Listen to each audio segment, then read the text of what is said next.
ಭಾಗವತರಿಗೆಲ್ಲ ನಮಸ್ಕಾರಗಳು. ಶ್ರೀನಿವಾಸೇತಿ ಶ್ರೇಷ್ಠದಯಾ ಪಾತ್ರಂ ಗುಣಾನ್ವಿತಃ ಕೌಶಿಕೋನಂತರಂಗಾರ್ಯ ಶಿರಂ ವಿಜೇತಾಂ ಭುವಿ ನ್ಯಸ್ತಾತ್ಮೀಯಭರಂ ವರಪ್ರದ ಗುರೌ ವೈರಾಗ್ಯ ಭಾಗ್ಯೋದಧೋ ವೇದಾಂತಾಮೃತ ಸಾರವಂತಮನಘಾ ಶ್ರೀನಿವಾಸಾದ್ಗುರೋಃ ಶ್ರೀಶೈಲಾನ್ವಯಕೌಸ್ತುಭಸ್ಥಿತನಯಂ ಶ್ರೇಯೋನಿಧೇ ಶ್ರೀನಿಧೇಃ ವಂದೇ ಸಾಧು ಕಟಾಕ್ಷಕೇಳಿನಿಲಯಂ ಶ್ರೀಕೃಷ್ಣ ಸದ್ದೇಶಿಕಂ ಶ್ರೀವಾಸರಂಗಪರಕಾಲಮುನಿತ್ರಯಾಪ್ತಲಕ್ಷ್ಮಾತ್ಮರಕ್ಷಣೇತಿ ತ್ವಯಿಗಾಗಮಾन्तम् ಆಚಾರ್ಯ ಭಕ್ತಿ ಪರಿಪೂತಮರ್ಘಶೀಲಂ ಗೋಪಾಲದೇಶಿಕಮುನಿಂ ಗುರುಮಾಶ್ರಯಾಮಃ. ನಾರಾಯಣಾಖ್ಯೇತಿರಾಜಪದಾಬ್ಜಭೃಂಗ ಶ್ರೀವಾಸಯೋಗಿ ಗುರುಣಾರ್ಪಿತಪಾರಮೀಶೆ ಭಕ್ತ್ಯಾದಿಪೂರ್ಣವರದಾರಿ ಕೃಪಾತ್ ಚಿಹ್ನಂ ಶ್ರೀನಿವಾಸ ಮುನಿವರ್ಯಮಹಂ ಪ್ರಪದ್ಯೆ. ಶ್ರೀನಾರಾಯಣ ಯೋಗೀಂದ್ರ ವರದಾರಿ ಕೃಪಾಶ್ರಯಂ ಮಂಗೇಶಪಾದಮನುತಂ ಶ್ರೀನಿವಾಸ ಮುನಿಂ ಭಜೆ. ಶ್ರೀಕೃಷ್ಣ ಬ್ರಹ್ಮತಂತ್ರೋತ್ತಮ ಗುರು ಕರುಣಾವಾಪ್ತ ಚಕ್ರಾಂಕ ಭಾಷ್ಯಂ ವೈರಾಗ್ಯಾಚಾರವಾರ್ಧೋ ವರದ ಪದಮುಖೇ ಲಕ್ಷ್ಮಣೇನ್ಯಸ್ತಭಾರಂ ಶ್ರೀವಾಗೀಶಾತ್ತತುರ್ಯಂ ಷಡರ್ಪೇತಿರಾಡ್ ವೇದಚೂಡಾರ್ಯಮೂರ್ತಿಂ ನೂತ್ನಂ ಶ್ರೀರಂಗನಾಥಂ ಕಲಿರ್ಪುಮನಘಂ ಬ್ರಹ್ಮತಂತ್ರಂ ಶ್ರಯಾಮಃ.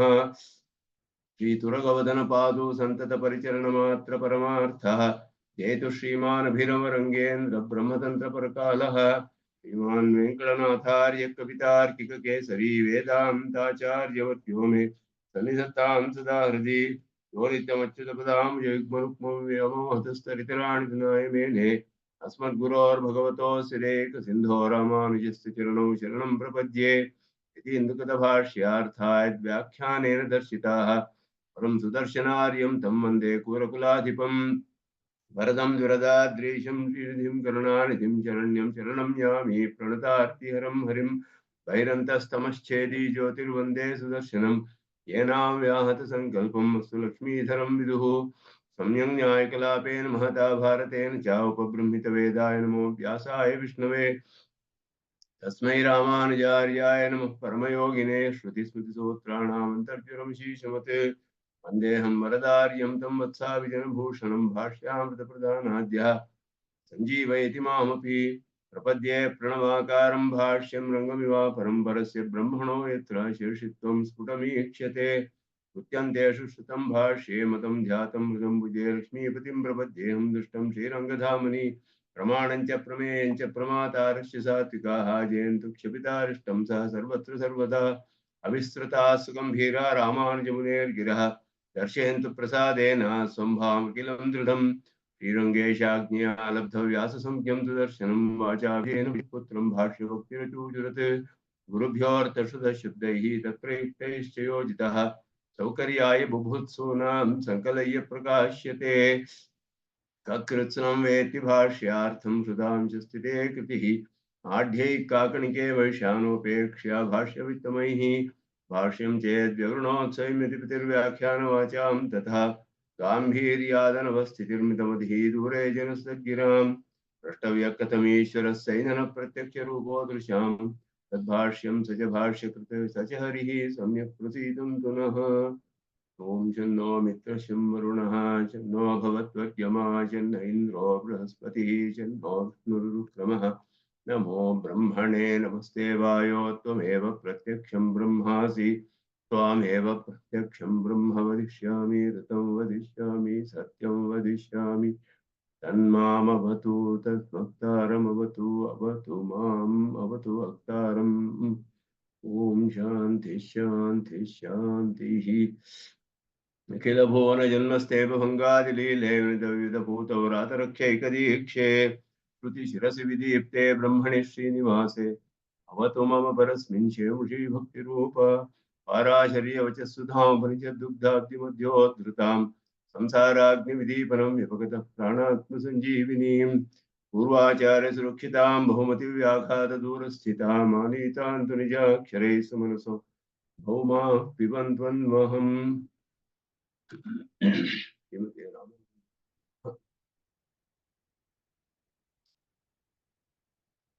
ವಾಯುಮಬ್ದಾದಿ ವಿಶೇಷ ವಿಶೇಷಾಭ್ಯಾಂ ವಾಯುಮಬ್ದಾದ ಅವಿಶೇಷ ವಿಶೇಷಾಭ್ಯಾಂ ವಾಯು ಅಧಿಕರಣ ಅದನ್ನ ನೋಡ್ತಾ ಇದ್ವಿ. ಈ ಅಧಿಕರಣಗಳಲ್ಲಿ ಮೊದಲು ಅರ್ಚಿರಾದಿ ಮಾರ್ಗದ ಕ್ರಮದಲ್ಲಿ ಯಾವ ಯಾವ ಆತಿವಾಹಿಕರು ಯಾವ ಕ್ರಮದಲ್ಲಿ ಬರ್ತಾರೆ, ಯಾರಾದ್ಮೇಲೆ ಯಾರು ಬರ್ತಾರೆ ಅಂತ ಒಟ್ಟಿನಲ್ಲಿ 12 ಜನ ಆತಿವಾಹಿಕರನ್ನೇ ಹೇಳಲಾಗಿದೆ. ಆ 12 ಜನರಲ್ಲಿ ಕೆಲವು ಕಡಿಮೆ ಹೇಳಿರ್ಬೋದು, ಕೆಲವು ಕಡೆ 12 ಹೇಳಿದ್ರೆ, ಕೆಲವು ಕಡೆ 11 ಹೇಳಿರ್ಬೋದು, ಕೆಲವು ಕಡೆ ಕ್ರಮ ಬೇರೆ ರೀತಿ ಇರಬಹುದು. ಇದೆಲ್ಲ ಶಾಸ್ತ್ರೀಯವಾದ ರೀತಿಯಲ್ಲಿ ಪೂರ್ವಮೀಮಾಂಸಾ ನ್ಯಾಯಗಳನ್ನೆಲ್ಲ ಉಪಯೋಗಿಸಿಕೊಂಡು ಈ ಭಾಷಿಕಾರರು, ಸೂತ್ರಕಾರರು ಹೇಳುವ ರೀತಿಯಲ್ಲಿಯೇ ಸೂತ್ರಕಾರರು ಕೂಡ ಜೈಮಿನಿಯ ನ್ಯಾಯವನ್ನೆಲ್ಲ ಉಪಯೋಗಿಸ್ತಾರೆ. ಜೈಮಿನಿಗಳು ಬಾದರಾಯಣರ ಹೆಸರನ್ನು ಹೇಳ್ತಾರೆ ಕ್ರಮವನ್ನು ಹೇಳುವಾಗ, ಕ್ರಮ ನಿಶ್ಚಯ ಮಾಡುವಾಗ. ಹೀಗೆ ಪೂರ್ವಮೀಮಾಂಸಾದಲ್ಲಿ ಜೈಮಿನಿ 12 ಅಧ್ಯಾಯಗಳನ್ನು ಬರೆದರು. 12 ಅಧ್ಯಾಯಗಳಲ್ಲಿ ಪೂರ್ವಕಾಂಡದ ಅರ್ಥ ವಿಶೇಷಗಳಲ್ಲಿ ಬರುವ ಸಂದೇಹಗಳನ್ನೆಲ್ಲ ಹೇಗೆ ವಾಕ್ಯಗಳಿಗೆ ಅರ್ಥ ಮಾಡಬೇಕು, ಹೇಗೆ ಅನುಷ್ಠಾನದಲ್ಲಿ ವಿನಿಯೋಗ, ಹೇಗೆ ಕರ್ಮಗಳ ಅನುಷ್ಠಾನಗಳಲ್ಲಿ, ಇದೆಲ್ಲ ಬಹಳ ಸೂಕ್ಷ್ಮವಾದ ವಿಷಯ, ಬಹಳ ಪ್ರಧಾನವಾದದ್ದು. ಅದರಲ್ಲಿ ಅವರು ಕರ್ಮಭೇದ ಹೇಗೆ, ಕರ್ಮದಲ್ಲಿ ಅಂಗ ಹೇಗೆ ನಿಶ್ಚಯ ಮಾಡೋದು, ಅಂಗಾಂಗಿ ಭಾವ, ಮತ್ತೆ ಕ್ರಮ ಅನ್ನುವುದು ಒಂದು ಅರ್ಥ ವಿಶೇಷ. ಕ್ರಮವನ್ನ ಹೇಗೆ ನಿಶ್ಚಯ ಮಾಡಬೇಕು, ಯಾವುದಾದ್ಮೇಲೆ ಯಾವುದು ಅನ್ನೋದು.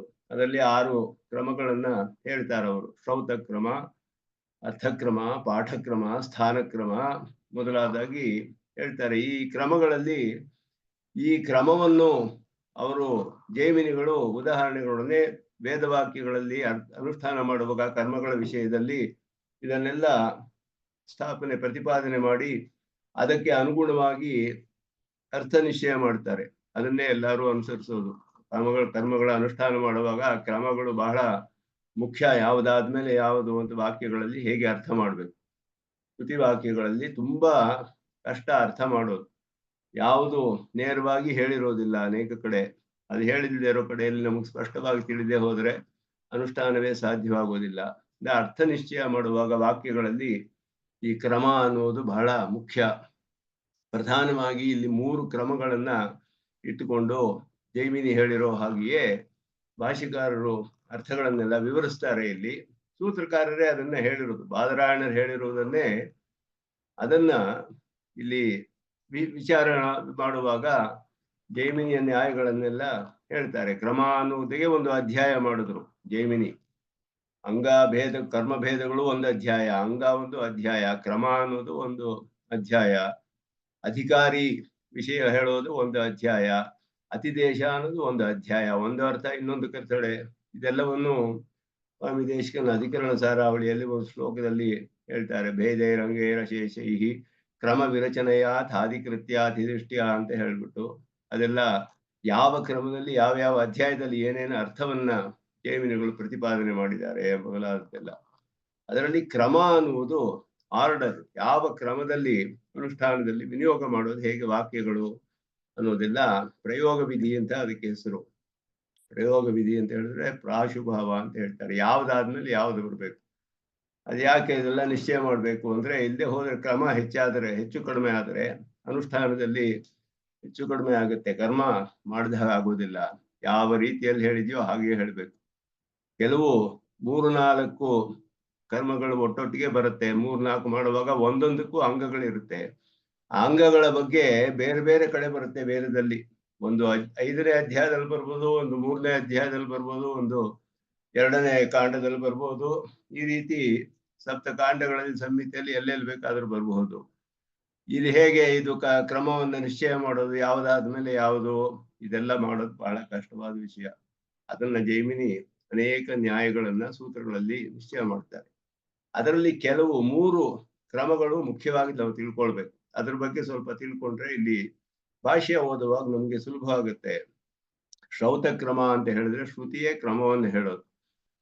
ಶ್ರುತಿಯೇ ಯಾವುದಾದ್ಮೇಲೆ ಯಾವುದು ಅನ್ನೋದನ್ನ ಸ್ಪಷ್ಟವಾಗಿ ತಿಳಿಸ್ಬಿಟ್ರೆ ಶ್ರೌತ ಕ್ರಮ ಅಂತ ಹೆಸರು. ಅದು ಅತ್ಯಂತ ಪ್ರಧಾನವಾದದ್ದು. ಶ್ರುತಿ ಹೇಳಿದ್ರೆ ಬೇರೆ ಏನು ನೋಡ್ಬೇಕಾಗಿಲ್ಲ. ಪಾಠ, ಅರ್ಥ ಇದೆಲ್ಲ ಏನು ನೋಡ್ಬೇಕಾಗಿಲ್ಲ. ವೇದಂ ಕೃತ್ವಾ ವೇದಿಂ ಕರೋತಿ ಅಂತ ಹೇಳಿದೆ ಶ್ರುತಿಯಲ್ಲಿ. ಕೃತ್ವಾ ಅಂದ್ರೆ ಇದು ಮಾಡ್ಬಿಟ್ಟು ಅದು ಮಾಡ್ಬೇಕು. ವೇದ ಅಂತ ಹೇಳಿದ್ರೆ ದರ್ಭಮುಷ್ಟಿ ಅಂತ ಅರ್ಥ. ದರ್ಭಮುಷ್ಟಿಯನ್ನು ಮಾಡಿ ಅಗ್ನಿಯ ವೇದಿಯನ್ನ ಸ್ಥಾಪನೆ ಮಾಡೋದು. ದರ್ಭಮುಷ್ಟಿಯಿಂದ ಅದನ್ನ ಸ್ವಚ್ಛ ಮಾಡೋದಕ್ಕೆ ಮಾಡುವಂತಹದ್ದು. ಅದನ್ನು ಮಾಡಿ ಆಮೇಲೆ ವೇದಿಗೆಯನ್ನ ಸರಿಪಡಿಸ್ಬೇಕು, ಶುದ್ಧಿ ಮಾಡಬೇಕು. ವೇದಂ ಕೃತ್ವಾ ವೇದಿಂ ಕರೋತಿ. ಕೃತ್ವಾ ಅನ್ನೋದು ಇದಾದ ಮೇಲೆ ಇದು ಶ್ರುತಿ ನೇರವಾಗಿ ಹೇಳ್ಬಿಡ್ತು. ಅಲ್ಲಿ ಯಾವ ಒಂದು ಸಂದೇಹವೂ ಇಲ್ಲ. ಅದು ಶ್ರೌತಕ್ರಮ ಅಂತ ಹೆಸರು. ಶ್ರೌತಕ್ರಮ ಮೊದಲು ಬಲವಾಗುತ್ತೆ. ಅದಾದ ಮೇಲೆ ಶ್ರುತಿಯಲ್ಲಿ ಹೇಳದೆ ಹೋದ್ರೆ ಅಗ್ನಿಹೋತ್ರಂ ಜುಹೋತಿ ಯವಾಗುಂ ಪಚತಿ, ಇದು ಬೇರೆ ಬೇರೆ ಕಡೆ ಬರುವ ವಾಕ್ಯಗಳು. ಮೊದಲು ಅಗ್ನಿಹೋತ್ರಂ ಜುಹೋತಿ ಅಂತ ಬಂತು, ಆಮೇಲೆ ಇನ್ನೊಂದು ಕಡೆ ಯವಾಗುಂ ಪಚತಿ ಅಂತ ವಾಕ್ಯ ಬಂದ್ರೆ ಇದಕ್ಕೂ ಅದಕ್ಕೂ ಸಂಬಂಧ ಇದೆಯಲ್ಲ. ಇದು ಹವಿಸ್ಸು, ಅದು ಕರ್ಮ, ಹೋಮ ಮಾಡೋದು. ಹವಿಸ್ಸನ್ನು ಮಾಡಿ ಆಮೇಲೆ ಹೋಮ ಮಾಡ್ಬೇಕು. ಪಾಠಕ್ರಮ ನೋಡಿ ಶ್ರುತಿ ಕ್ರಮ ಹೇಳಲಿಲ್ಲ, ಇದು ಮಾಡ್ಬಿಟ್ಟು ಇದು ಮಾಡಿ ಅಂತ ಹೇಳಲಿಲ್ಲ ಶ್ರುತಿ. ಆದರೆ ಪಾಠಕ್ರಮ ಹೇಳೋಣವೆ ಅಂತ ಹೇಳಿದ್ರೆ ಪಾಠಕ್ರಮ ಇಲ್ಲಿ ಬಾಧಿಸುತ್ತೆ. ಯಾಕೆ ಅಂದ್ರೆ ಮೊದಲು ಹೋಮ ಮಾಡಿ ಆಮೇಲೆ ಹವಿ ಸಿದ್ಧ ಮಾಡೋದು ಸರಿ ಹೋಗಲ್ಲ. ಪಾಠಕ್ರಮದ ಪ್ರಕಾರ ಅಧ್ಯಯನ ಕ್ರಮ ಪಾಠಕ್ರಮ ಅಂತ ಹೇಳಿದ್ರೆ, ಯಾವ ರೀತಿಯಲ್ಲಿ ಕ್ರಮದಲ್ಲಿ ಅಧ್ಯಯನ ಮಾಡ್ತೀವೋ ಆ ಕ್ರಮ, ಅದು ಮಾಡೋಕ್ಕಾಗೋಲ್ಲ. ಆದ್ರಿಂದ ಅರ್ಥಕ್ರಮ ಅಲ್ಲಿ ಬಲವಾಗತ್ತೆ. ಮೊದಲು ಹವಿಸ್ಸನ್ನು ಮಾಡಿ ಯವಾಗುಂ ಪಚತಿ ಎನ್ನುವುದು ಮೊದಲು, ಅದಾದ ಮೇಲೆ ಅಗ್ನಿಹೋತ್ರಂ ಜುಹೋತಿ, ಹೀಗೆ ಅರ್ಥ ಮಾಡ್ಕೊಳ್ಬೇಕು. ಇದಕ್ಕೆ ಅರ್ಥಕ್ರಮ ಅಂತ ಹೆಸರು. ಕೆಲವು ಕಡೆ ಪಾಠಕ್ರಮವನ್ನೇ ತಗೊಳ್ಬೇಕು. ಅಂಗಗಳ ವಿಷಯ ಹೇಳುವಾಗ ಒಂದು ಅಂಗ, 2-3 ಅಂಗಗಳನ್ನೇ ಹೇಳಿದೆ. ಆ ಅಂಗಗಳಲ್ಲಿ ಕ್ರಮ ಯಾವುದು ಏನು ಹೇಳಿಲ್ಲ. ಈ ಕ್ರಮ ಹೇಳದೆ ಇರುವ ಆಗ್ನೇಯ ಮೊದಲಾದದ್ದು ಬರುತ್ತೆ ಅಲ್ಲಿ. ಆಗ್ನೇಯ ಮತ್ತೆ ಅಗ್ನಿಗೆ ಅಷ್ಟಾಗ ಪಾಲವನ್ನು ಕೊಡ್ಬೇಕು ಮೊದಲಾದೆಲ್ಲ ಹೇಳಿದೆ. ಈ ಅಂಗಗಳಲ್ಲಿ, ಅಂಗ ಕರ್ಮಗಳಲ್ಲಿ ಒಂದು 5ನೇ ಕಾಂಡದಲ್ಲಿ ಬರುತ್ತೆ, ಇನ್ನೊಂದು 6ನೇ ಕಾಂಡವೋ ಎಲ್ಲೋ ಬರುತ್ತೆ. ಈಗ ಬಂದಾಗ ಈ 2 ಅಂಗಗಳು ಒಂದೇ ಕರ್ಮಕ್ಕೆ ಅಂಗ. ಯಾವ ಅಂಗವನ್ನು ಮೊದಲು ಮಾಡ್ಬೇಕು ಅಂದ್ರೆ ಅಲ್ಲಿ ಶ್ರುತಿ ಹೇಳಲಿಲ್ಲ ಯಾವ್ದಾದ್ಮೇಲೆ ಯಾವ್ದು ಮಾಡ್ಬೇಕು ಅಂತ. ಪಾಠಕ್ರಮದಲ್ಲಿ ಅರ್ಥಕ್ರಮ ನೋಡೋಣವೆ ಅಂದ್ರೆ ಇದು ಬೇರೆ ಒಂದು ಸ್ವತಂತ್ರವಾದ ಅಂಗ, ಅದು ಒಂದು ಸ್ವತಂತ್ರವಾದ ಅಂಗ. ಅರ್ಥಕ್ರಮದಲ್ಲಿ ನಿಶ್ಚಯ ಮಾಡೋಕ್ಕಾಗೋದಿಲ್ಲ. ಯಾವ್ದು ಬೇಕಾದ್ರೂ ಯಾವ್ದು ಮೊದಲು ಬೇಕಾದ್ರೂ ಮಾಡಬಹುದು. ಈ ಹವಿಸ್ಸಿಗೂ ಅಗ್ನಿಹೋತ್ರ ಹೋಮಕ್ಕೂ ಇರುವ ಸಂಬಂಧ ಅಲ್ಲಿಲ್ಲ. ಇದ್ರ ಮೇಲೆ ಅದು ಡಿಪೆಂಡ್ ಆಗಿಲ್ಲ, ಡಿಪೆಂಡೆನ್ಸಿ ಇಲ್ಲ, ಇಂಟರ್ ಡಿಪೆಂಡೆನ್ಸಿ. 2 ಸ್ವತಂತ್ರವಾದ ಅಂಗಗಳು 2 ಕಡೆ ಹೇಳಲ್ಪಟ್ಟಿದೆ. ಇದ್ರ ಕ್ರಮ ಶ್ರುತಿ ತಿಳಿಸಲ್ಲ ನಮ್ಗೆ, ಯಾವ್ದಾದ್ಮೇಲೆ ಯಾವುದು. ಅರ್ಥದಿಂದಲೂ ನಿಶ್ಚಯ ಮಾಡೋಕ್ಕಾಗಲ್ಲ. ಆಗ ಪಾಠಕ್ರಮ ತಗೊಳ್ಬೇಕು.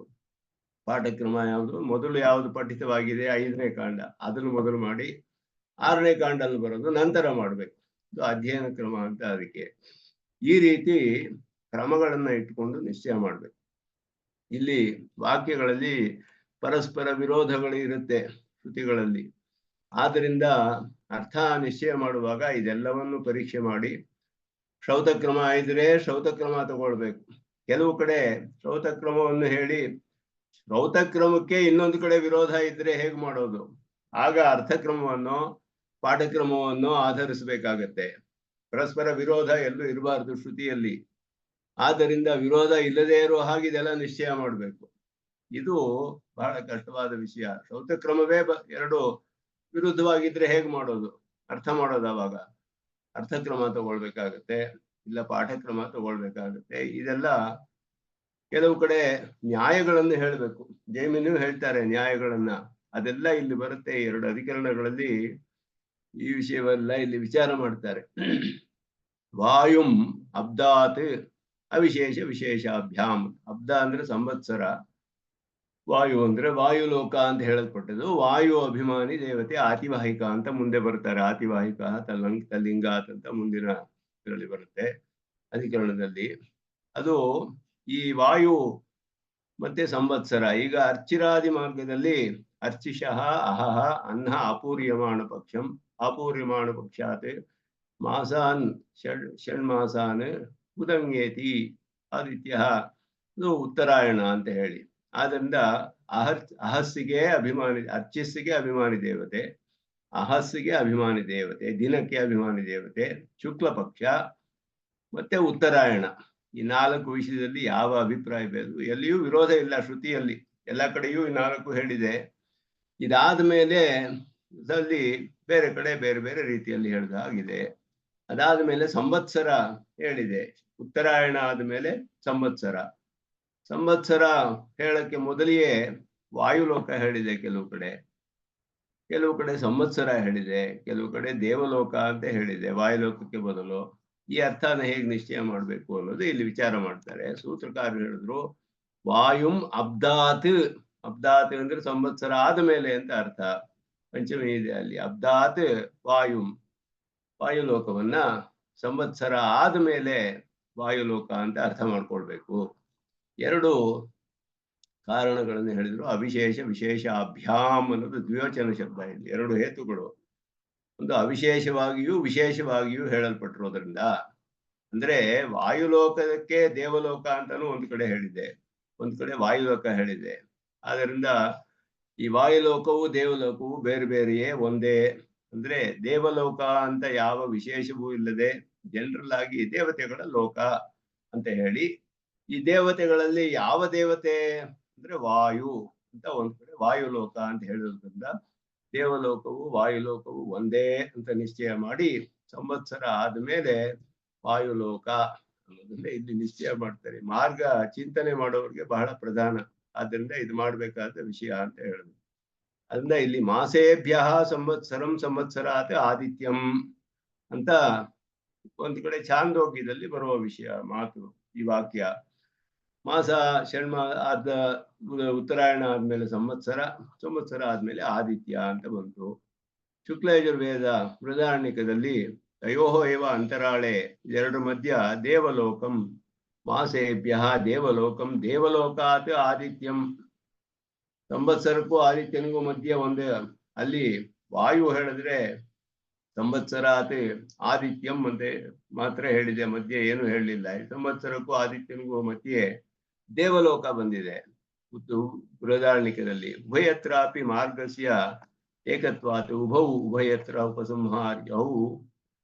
ಇದು ಪೂರ್ವ ಪಕ್ಷವನ್ನೆಲ್ಲ ಹೇಳ್ತಾ ಇದ್ದಾರೆ. ಈಗ ದೊಡ್ಡದಾಗಿ ಪೂರ್ವ ಪಕ್ಷ ಅನೇಕ ವಿಷಯಗಳು ಪೂರ್ವ ಪಕ್ಷಿ ಹೇಳೋದನ್ನ ವಿಚಾರ ಮಾಡ್ತಾರೆ. ಇಲ್ಲಿ ಮಾಸಾದ್ ಊರ್ಧ್ವಂ ಅಭಿಹಿತಯೋ ಸಂವತ್ಸರ ದೇವಲೋಕಯೋ ಪಂಚಮ್ಯಾಭಿಹಿತಸ್ಯ ಶ್ರೌತಕ್ರಮಸ್ಯ ತುಲ್ಯತ್ವೇಪಿ. ಶ್ರೌತಕ್ರಮ ಅನ್ನೋದು ಇಲ್ಲಿ ಪಂಚಮಿ ವಿಭಕ್ತಿಯಲ್ಲಿ ಹೇಳಿರೋದು. ಇಲ್ಲಿ ಏನ್ ಹೇಳಿದೆ? ಮಾಸೇಭ್ಯ ಸಂವತ್ಸರಂ ಶ್ರುತಿ ಹೇಳ್ಬಿಡ್ತು. ಮಾಸ ಆದ್ಮೇಲೆ ಸಂವತ್ಸರ ಕ್ರಮ ಹೇಳ್ಬಿಟ್ಟಿದೆ ಶ್ರುತಿ ಸ್ಪಷ್ಟವಾಗಿ. ಆಗ ತಾನೇ ಬರ್ಬೇಕು. ಮಾಸಾದೂರ್ಧ್ವಂ ಅಭಿಹಿತಯೋಹೋ ಸಂವತ್ಸರ ದೇವಲೋಕಯೋಹೋ, ಎರಡು ಪಂಚಮಿ ವಿಭಕ್ತಿಯಿಂದ ಮಾಸ ಆದ್ಮೇಲೆ ಸಂವತ್ಸರ ಆದ್ಮೇಲೆ ದೇವಲೋಕ, ಈ ರೀತಿ ಹೇಳಿರೋದ್ರಿಂದ ಕ್ರಮ ತಾನೇ ತಗೊಳ್ಬೇಕು. ಪಂಚಮ್ಯ ಅಭೀತಸ್ಯ ಶ್ರೌತ ಕ್ರಮಸ್ಯ, ಪಂಚಮಿ ವಿಭಕ್ತಿಯಲ್ಲಿ ಶ್ರುತಿ ಹೇಳಿರೋದು, ಇದಾದ್ಮೇಲೆ ಇದು ಕ್ರಮ ಶ್ರುತಿಯಲ್ಲಿಯೇ ತಿಳಿದು ಬಂದ್ಬಿಡ್ತು. ಎರಡು ಸಮಾನವಾಗಿದೆ, ಆದರೂ ವಿರೋಧ ಬರುತ್ತೆ ಇಲ್ಲಿ. ಯಾಕೆ ಅಂದ್ರೆ ಮಾಸೇಭ್ಯ ಸಂವತ್ಸರಂ, ಇಲ್ಲಿ ಮಾಸೇಭ್ಯ ದೇವಲೋಕಂ, ದೇವಲೋಕ ಆದ ಆದಿತ್ಯಂ, ಇಲ್ಲಿ ಸಂವತ್ಸರ ಆದ ಆದಿತ್ಯಂ. ಎರಡು ಕಡೆಯೂ ಶ್ರುತಿ ಕ್ರಮದಲ್ಲಿಯೇ ವಿರೋಧ ಬಂತು. ಶ್ರುತಿ ಇದಾದ್ಮೇಲೆ ಇದು ಅಂತ ಹೇಳಿದಾಗ ಮಾಸ ಆದ್ಮೇಲೆ ಸಂವತ್ಸರ ಆಮೇಲೆ ಆದಿತ್ಯ, ಶ್ರುತಿಯೇ ಕ್ರಮವನ್ನು ನೇರವಾಗಿ ಹೇಳ್ಬಿಟ್ಟಿದೆ, ಯಾವ ಸಂದೇಹವೂ ಇಲ್ದಂಗೆ. ಇನ್ನೊಂದು ಕಡೆ ಅದೇ ಶ್ರುತಿ ಅದಕ್ಕಿಂತ ಬೇರೆಯಾಗಿ ಹೇಳಿದೆ. ಎರಡು ಕಡೆಯೂ ಶ್ರುತಿ ಕ್ರಮವೇ ಬೇರೆ ಬೇರೆಯಾಗಿ ಕಂಡು ಬರುತ್ತೆ. ಶ್ರುತಿ ಕ್ರಮದಲ್ಲಿ ಎರಡು ಪಂಚಮಿ ವಿಭಕ್ತಿಯಲ್ಲಿ ಇರೋದು ಸಮಾನ. ಆದ್ರಿಂದ ಹಾಗಿದ್ರು ಅರ್ಚಿಷಃ ಅನ್ನ ಅಪೂರ್ಯಮಾಣ ಪಕ್ಷಂ, ಅಪೂರ್ಯಮಾಣ ಪಕ್ಷಾತ್ ಯಾನ್ ಷಡ್ದಂಗೇತಿ ಮಾಸಾನ್ ಸ್ಥಾನ್ ಇತಿ ಅಧಿಕ ಕಾಲಾನಾಂ ನ್ಯೂನಕಾಲೇಭ್ಯ. ಪೂರ್ವ ಪಕ್ಷಿ ಹೇಗೆ ಇದನ್ನ ಪರಿಹಾರ ಹೇಳ್ತಾರೆ ಅಂದ್ರೆ, ಎರಡು ಶ್ರೌತ ಕ್ರಮದಲ್ಲಿಯೇ ಶ್ರುತಿ ಹೇಳಿರುವ ಕ್ರಮದಲ್ಲಿಯೇ ಎರಡು ವ್ಯತ್ಯಾಸ ಬಂದಿರೋದ್ರಿಂದ ಇದೇನ್ ಮಾಡ್ಬೇಕು? ಅರ್ಥವನ್ನು ನೋಡ್ಬೇಕು ನಾವು. ಅರ್ಥವನ್ನು ನೋಡಿದ್ರೆ ಏನ್ ಬರುತ್ತೆ ಅಂದ್ರೆ, ಕಾಲಗಳು ಒಂದಕ್ಕಿಂತ ಒಂದು ಅಧಿಕವಾಗಿ ಬರ್ತಾ ಇದೆ, ಅಧಿಕವಾಗಿ ಬರ್ತಾ ಇದೆ. ಷಡ್ದಂಗೇತಿ ಮಾಸ ಅಂತ ಅಂದ್ರೆ ದಿನಕ್ಕಿಂತ ಪಕ್ಷ ಹೆಚ್ಚು, ಪಕ್ಷಿಗಿಂತ ಉತ್ತರಾಯಣ ಹೆಚ್ಚು, 6 ತಿಂಗಳಾಯ್ತು, ಅದಕ್ಕಿಂತ ಸಂವತ್ಸರ 1 ವರ್ಷ ಆಯ್ತು. ಹೀಗೆ ಅಧಿಕ ಕಾಲಾನಾಂ ನ್ಯೂನ ಕಾಲೇಭ್ಯ ಉತ್ತರೋತ್ತರತ್ವೇನ, ಅಧಿಕ ಕಾಲಗಳು ನಂತರ ಬರ್ತಾ ಇರೋದ್ರಿಂದ ನಿವೇಶನ ದರ್ಶನಾತ್ ಸಂವತ್ಸರಸ್ಯೈವ ಮಾಸಾತ್ ಅನಂತರಂ ಬುದ್ಧೌ ವಿಪರಿವೃತ್ತೆ ಸಂವತ್ಸರ ಇವ ಮಾಸಾದೂರ್ಧ್ವಂ ನಿವೇಶವಿತವ್ಯ ಇತಿ ತತ ಊರ್ಧ್ವಂ ದೇವಲೋಕ ಇತಿ ನಿಶ್ಚೀಯತೆ. ಅದಾದ್ಮೇಲೆ ದೇವಲೋಕ ಬರ್ಬೇಕು. ಯಾಕೆಂದ್ರೆ ಸಂವತ್ಸರ ಆದ್ಮೇಲೆ ಇದಾದ್ಮೇಲೆ ಉತ್ತರಾಯಣ ಆದ್ಮೇಲೆ ಸಂವತ್ಸರ ಬರ್ಬೇಕು, ಆಮೇಲೆ ದೇವಲೋಕ ಬರ್ಬೇಕು. ಈ ರೀತಿ ಇದಕ್ಕೆ ಒಂದು ಪರಿಹಾರ ಪೂರ್ವ ಪಕ್ಷದಲ್ಲಿ ಬಂತು.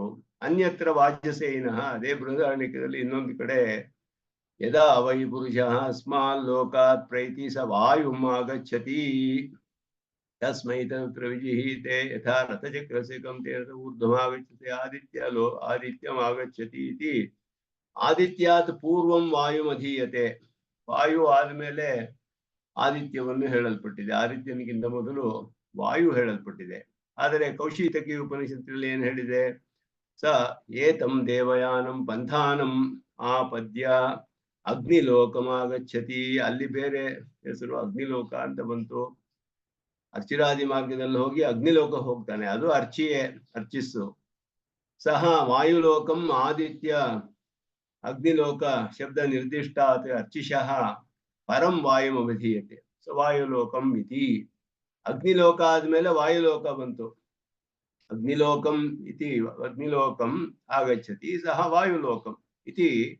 ಅಗ್ನಿಲೋಕ ಶಬ್ದ ನಿರ್ದಿಷ್ಟಾದ ಅರ್ಚಿಷಃ ಪರಂ ವಾಯುಂ ಅಭಿಧೀಯತೆ.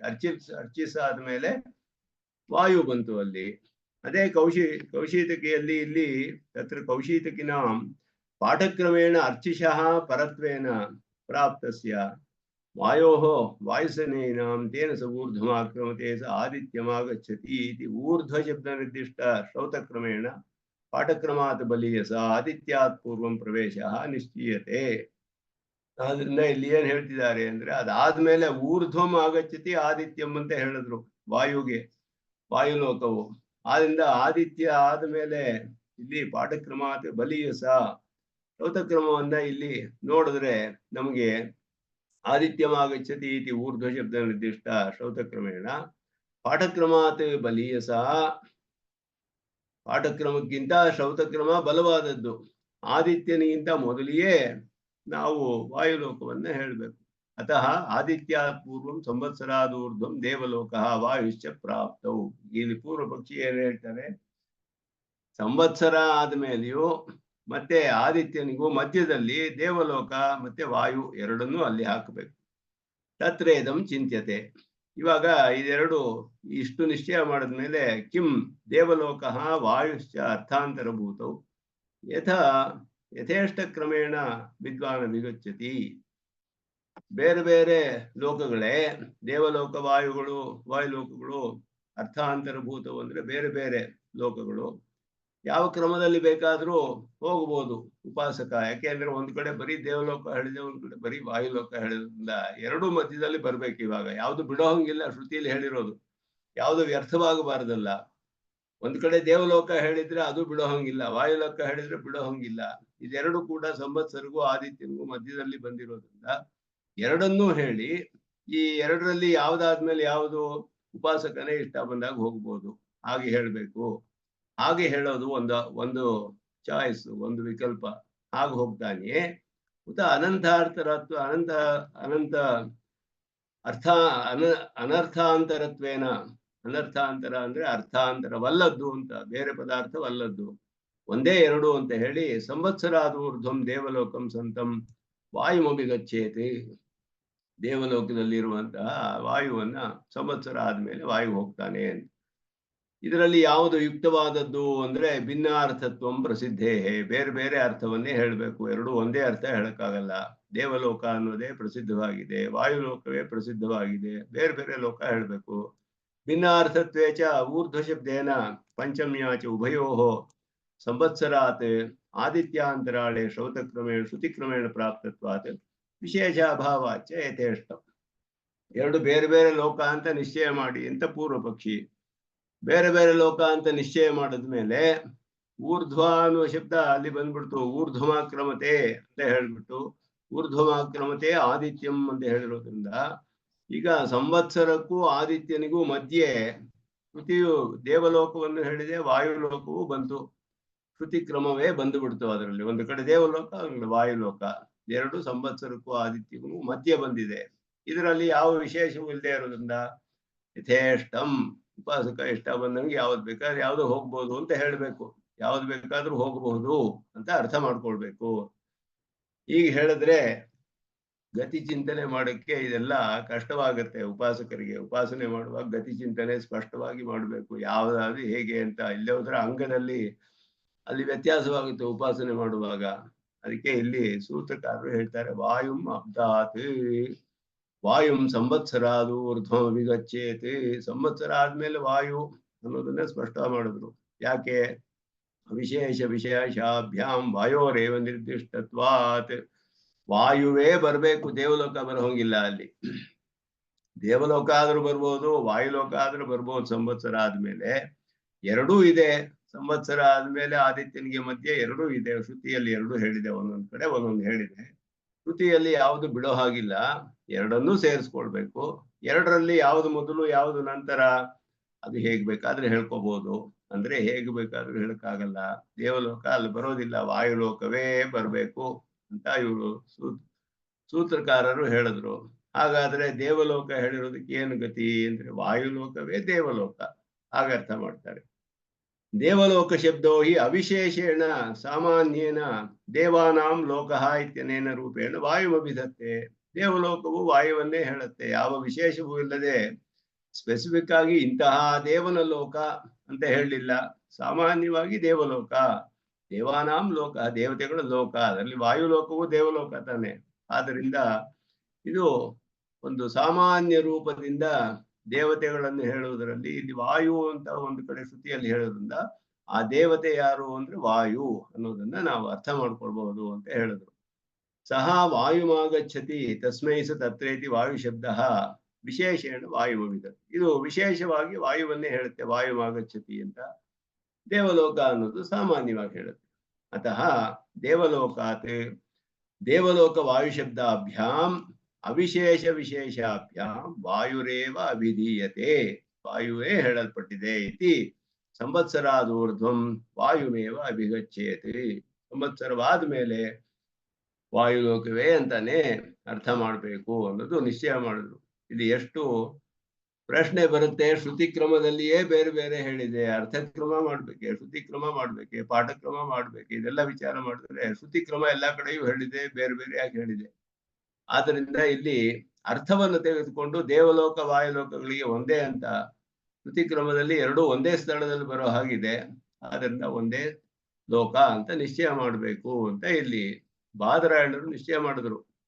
ಕೌಶೀತಕಿನಾಂ ವಾಯುಲೋಕ ಶಬ್ದಶ್ಚ ಅಗ್ನಿಲೋಕ ಶಬ್ದವತ್ ವಾಯುಶ್ಚ ಹಸೌ ಲೋಕಶ್ಚೇತಿ ವ್ಯುತ್ಪತ್ತಿಯ ವಾಯುಮೇವ ಅಭಿಧತ್ತೆ. ಅದು ವಾಯು ಕೌಶಿತಕಿಯಲ್ಲಿ ಹೇಳಿರೋ ವಾಯುಲೋಕ ಶಬ್ದವು ಕೂಡ ಅಗ್ನಿಲೋಕ ಮೊದಲಾದ ಶಬ್ದಗಳಂತೆ. ಅಗ್ನಿಲೋಕ ಅಂದ್ರೆ ಏನು? ಅರ್ಚಿಸ್ ಅಂತಾನೆ ಅರ್ಥ. ಅಗ್ನಿ ಅಂದ್ರೆ ಅರ್ಚಿಸ್ಸು, ಅರ್ಚಿಸ್ ಅಭಿಮಾನಿ ದೇವತೆ. ಆದ್ದರಿಂದ ಇಲ್ಲಿ ವಾಯುಲೋಕ ಅಂತ ಹೇಳಿರೋದು ಕೂಡ ವಾಯುಶ್ಚ ಸೌ ಲೋಕಶ್ಚ ಇತಿ ವ್ಯುತ್ಪತ್ತಿಯ ವಾಯುಮೇವ ಅಭಿಧತ್ತೆ. ವಾಯುಲೋಕವು ಕೂಡ ವಾಯುವನ್ನೇ ತಿಳಿಸುತ್ತೆ ಸ್ಪಷ್ಟವಾಗಿ. ವಾಯು ಅನ್ನೋದು ದೇವತೆಗಳ ಲೋಕ ಅಂತಾನು ಹೇಳಿದೆ. ಯಾಕೆಂದ್ರೆ ಒಂದು ಕಡೆ ವಾಯು ಲೋಕ ಅಂತ ಹೇಳಿದೆ, ಒಂದು ಕಡೆ ದೇವಲೋಕ ಅಂತ ಹೇಳಿದೆ, ಒಂದು ಕಡೆ ವಾಯುಂ ಅಂತ ಹೇಳಿದೆ, ವಾಯುವನ್ನೇ ಹೋಗ್ತಾನೆ ಅಂತ ಹೇಳ್ಬಿಟ್ಟು ಒಂದು ಕಡೆ ವಾಯು ಲೋಕ ಅಂತ ಹೇಳಿದೆ. ವಾಯು ಲೋಕವು ವಾಯುವೇ ಅಂತ ಹೇಳ್ತಾ ಇದ್ದಾರೆ. ಯಾಕೆಂದ್ರೆ ವಾಯು ಲೋಕ ಅಂದ್ರೆ ಏನು? ವಾಯುಶ್ಚ ಅಸೌ ಲೋಕಶ್ಚ ಕರ್ಮಧಾರೈ ಸಮಾಸ, ಅದು ವಾಯುಲೋಕ ಅಂತ ಹೇಳೋದು. ವಾಯುಲೋಕ ಅನ್ನೋದು ಹಾಗೆ ಹೇಳಿ ಎರಡಕ್ಕೂ ವಾಯುವೇ ಲೋಕ ಅಷ್ಟೇ. ಇದು ವಾಯುಲೋಕ ಅನ್ನೋದಕ್ಕೆ ವಾಯು ಅಂತಾನೆ ಅರ್ಥ. ಆದ್ದರಿಂದ ಅದಕ್ಕೆ ಹಾಗೆ ಅರ್ಥ ಮಾಡಬೇಕು. ಶ್ರುತಿ ಪ್ರಮಾಣವನ್ನು ತೋರಿಸ್ತಾರೆ ಅದಕ್ಕೆ. ವಾಯುಶ್ಚ ದೇವಾನಾಂ ಆವಾಸಭೂತಃ, ದೇವತೆಗಳಿಗೆಲ್ಲ ಅವನು ಗೃಹದಂತೆ ಅಂತ ಶ್ರುತಿ ಹೇಳಿದೆ. ಇತ್ಯನ್ಯತ್ರ ಶ್ರೂಯತೆ ಯೋ ಎಂ ಪವತೆ ಏಷಃ ಏವ ದೇವಾನಾಂ ಗೃಹ.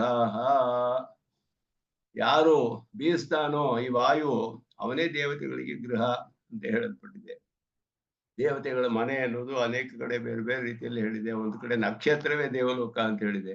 ದೇವಗೃಹ ವೈ ನಕ್ಷತ್ರಾಣಿ ಅಂತ ಹೇಳ್ಬಿಟ್ಟು ಶ್ರುತಿಯಲ್ಲಿ ಬರುತ್ತೆ, ಸಂಹಿತೆಯಲ್ಲಿ. ಹೀಗೆ ಬ್ರಾಹ್ಮಣದಲ್ಲಿ ಬರುತ್ತೆ ದೇವಗೃಹ ವೈ ನಕ್ಷತ್ರಾಣಿ ಅಂತ, ನಕ್ಷತ್ರಗಳು. ಹೀಗೆ ವಾಯುಗೂ ಒಂದು ದೇವಲೋಕ, ದೇವಗಳ ಆವಾಸ ಸ್ಥಾನ ಅಂತ ಹೇಳುತ್ತೆ ಒಂದು ಶ್ರುತಿ.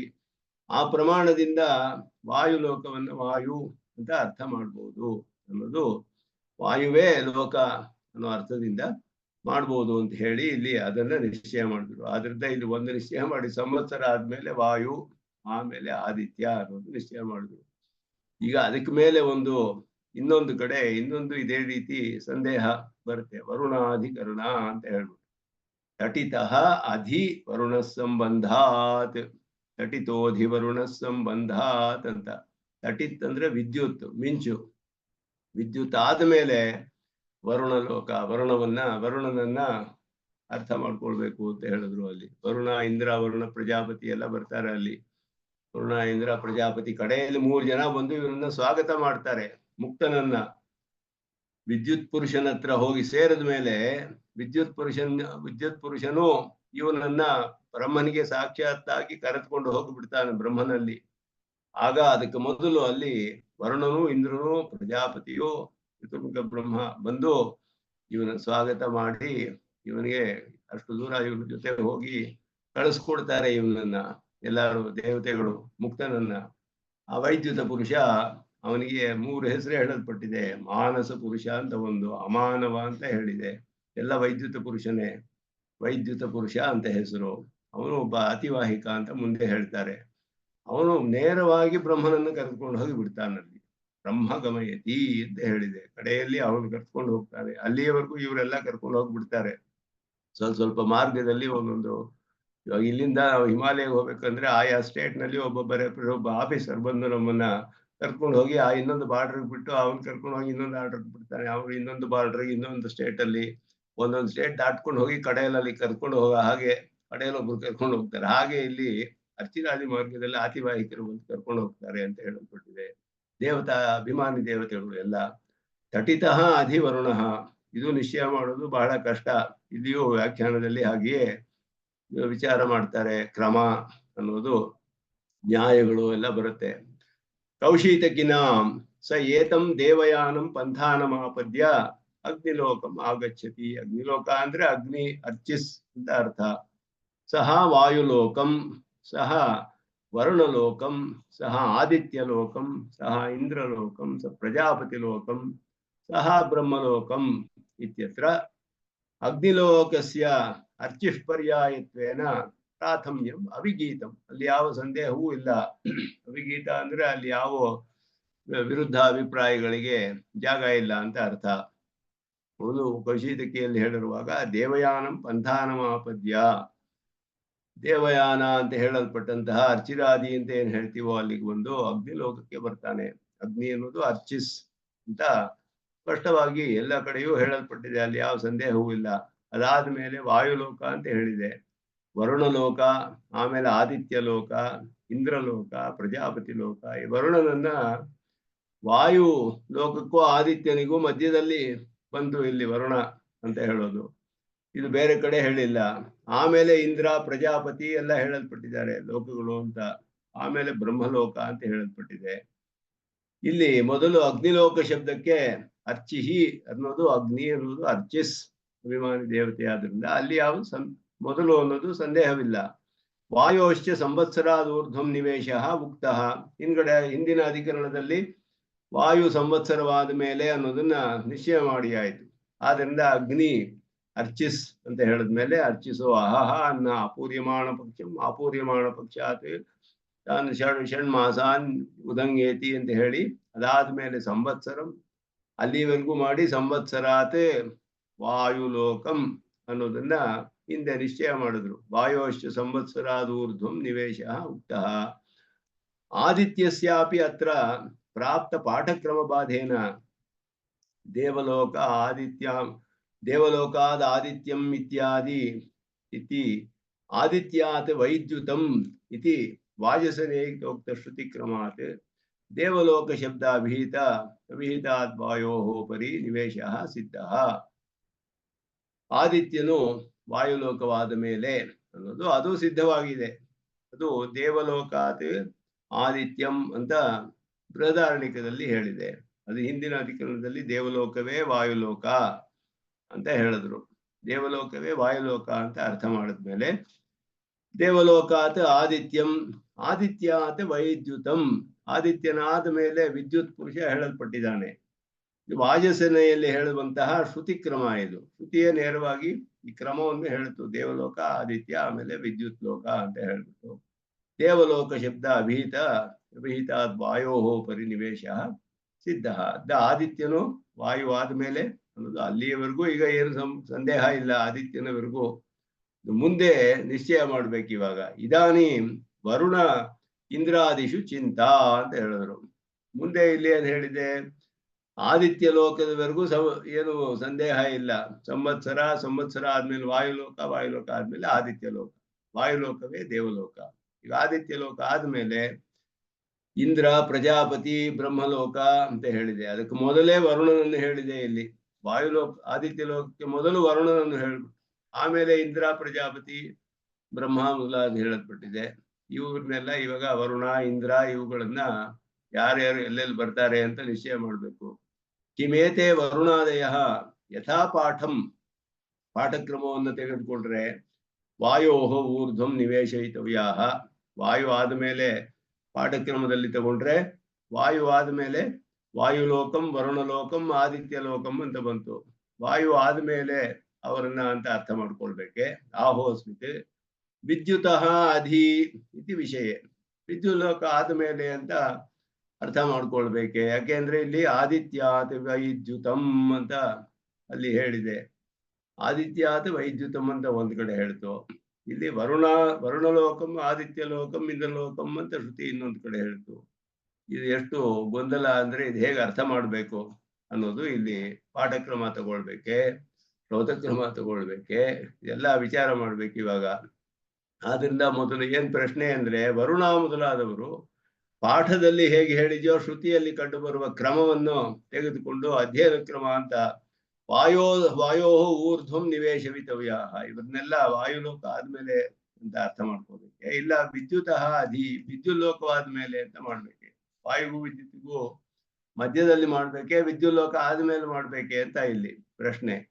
ಅರ್ಚಿ ಪ್ರವೃತ್ತಿಷು ಸರ್ವೇಷು ಅರ್ಚಿಷಃ ಇತ್ಯಾದಿ ಶ್ರುತಿಕ್ರಮ ಉಪರೋಧಾತ್ ವಿದ್ಯುತಃ ಪರಸ್ತಾಚ್ಚ,